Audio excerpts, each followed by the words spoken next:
కన్య వరుణ్ణి చూస్తుంది, రూపాన్ని చూస్తుంది. కన్య వరైతే రూపం మాతా విత్తం. తల్లి అల్లుడు మంచి డబ్బున్నాడో క్యాష్ పార్టీగా కాదని చూస్తాడు. తండ్రి ఆచారం వ్యవహారాలు చూస్తాడు. ఏ పోలీస్ స్టేషన్ అన్న ఫోటో ఉందా, ఇలాంటి. కన్యా వరైతే రూపం మాతా విత్తం పితాశ్రుతం. ఇలాగా కొన్ని ఉన్నాయి. కానీ ఆ శివుణ్ణి పెళ్లి చేసుకున్నాడు. ఆ శివుడు ఎటువంటి వాడు?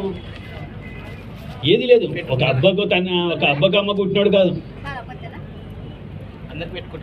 అంటే స్వయంభూ.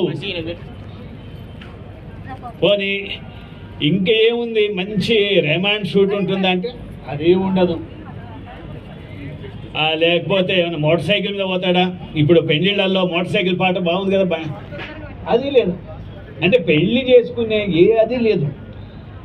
అప్పుడు మంచి శ్లోకం చెప్తాడు. అయుక్త రూపం కిమత పదం వరం వద త్రినేత్ర వక్ష సులభం తవాపి యత్ స్తనద్వయేస్మిన్ హరిచందనాస్పదే పదం చితాభస్మరజ కరిష్యతి.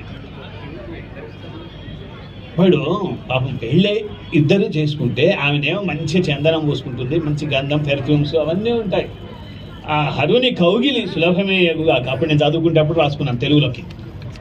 చందనమయమగుని ఉరస్థలం పైన శివుని చితిబూది పూతలు చిందగలవు, ఇంతకంటే దురవస్థ ఏమి గలదు అని చెప్తారు.